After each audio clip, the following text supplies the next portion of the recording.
Troye Sivan is a 25-year-old Australian South African musician. He was a child actor in films such as Spud and X-Men Origins Wolverine, but I, along with many others, became aware of him in about 2012 when he was posting consistently on YouTube. At the time, Troye was about 17 and posted a range of content from sketches, challenges, collabs, and occasionally songs. Before Troye posted his coming out video in August of 2013, there was speculation about his sexuality, but a large portion of his fan base were Tumblr girls who thought he was cute. In the early 2010s, a large part of Tumblr fandom culture was dedicated to girls shipping men together. This topic really needs its own video to be fully explored, so to keep it simple, while some of this community actually was queer, there were also a lot of girls who were heterosexual themselves but fetishized relationships between gay men.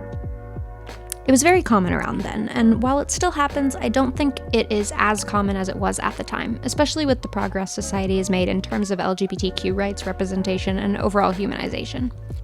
All of that to say, at the time, most of Troye's fans were young girls who'd found him through Tumblr, a place with a culture of fetishizing gay couples, so when he came out, the attraction that they had toward him shifted to a place of fetishization, and especially shipping him with other gay or rumored to be gay content creators.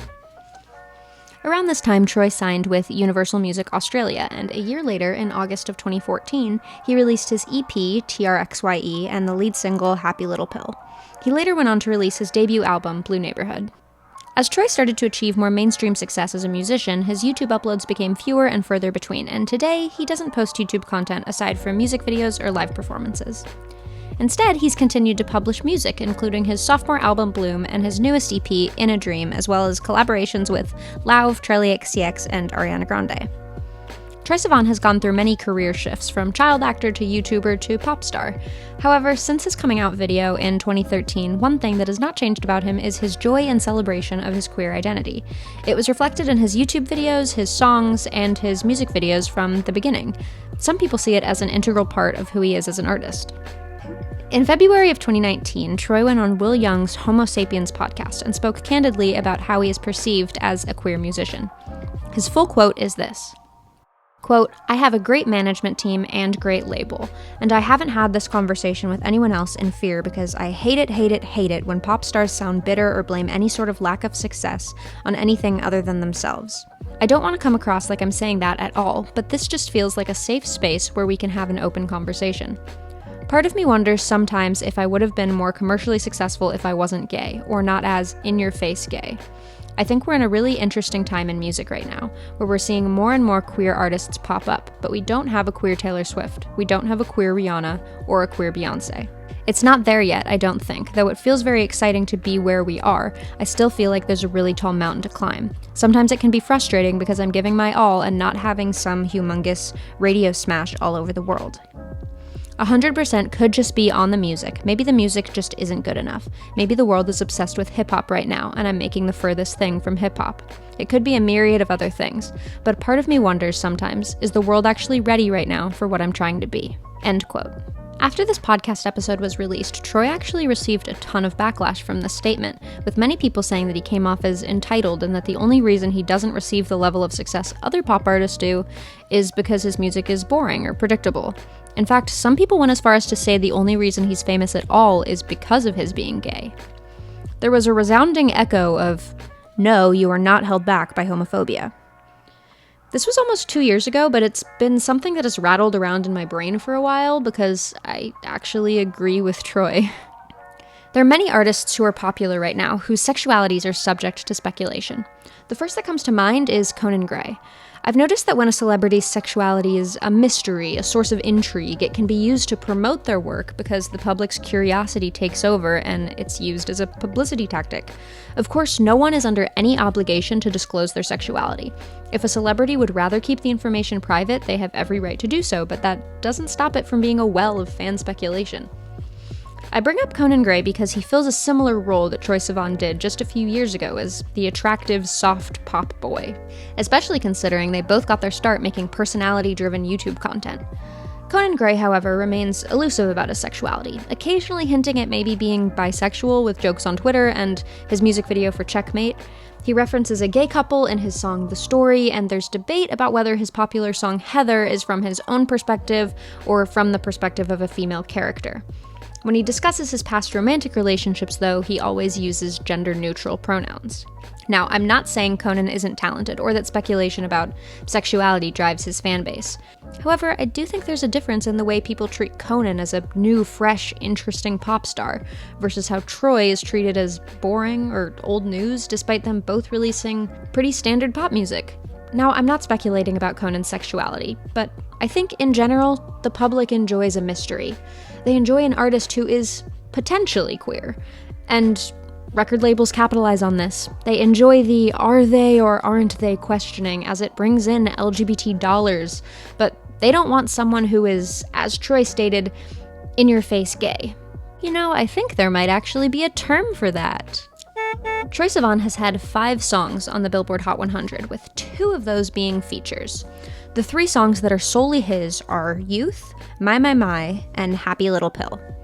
Happy Little Pill was his first single and peaked at number 92. Its lyrics don't focus on romance at all. My, and Youth are both love songs, though.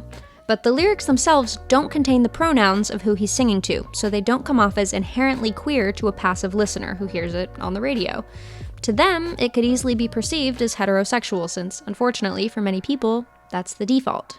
Now, this could be a coincidence, and I understand that those songs were all singles, and therefore received more radio play, but I do have to wonder why, when Troye Sivan has multiple songs that are explicit about the fact that they're written from a gay perspective, only his songs that are ambiguous end up on the charts, or are the ones chosen as the lead singles in the first place, for that matter. Both Bloom and Animal, for example, were also pop hits and released as later singles. However, they both contain lyrics that make it clear Troye is singing to a man. I've noticed a similar reaction to musician Hayley Kiyoko. Despite being a triple threat and clearly just as talented as her contemporaries, she struggles to reach the same level of success as them, and instead has more of a smaller cult following.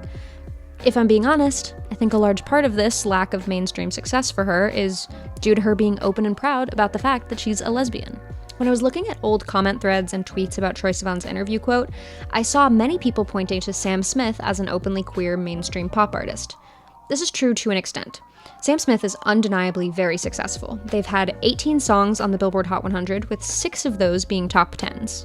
However, for experimental reasons, I went through all 18 songs on the Hot 100, and only 2 of them have Sam directly singing about a man. And those 2 songs both have features from extremely popular female artists, which means half of the lyrics sung about a male love interest are being sung from a female perspective.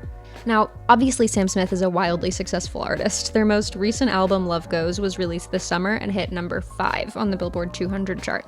So obviously they're commercially successful. But I do think there's something to be said about the fact that despite being openly gay for most of their career, and recently coming out as non-binary, their most commercially successful hits are still the ones that a homophobic Midwesterner can listen to on pop radio without wanting to clutch their pearls. Now, maybe I'm a conspiracy theorist, but I don't think so.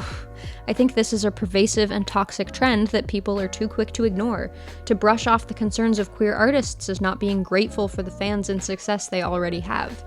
Troye Sivan was not complaining about his own success. He was commenting on a consistent trend among openly queer artists, and I think it speaks to the severity at which they are silenced that so many people's first reaction to Troye's statement was to basically tell him to shut up.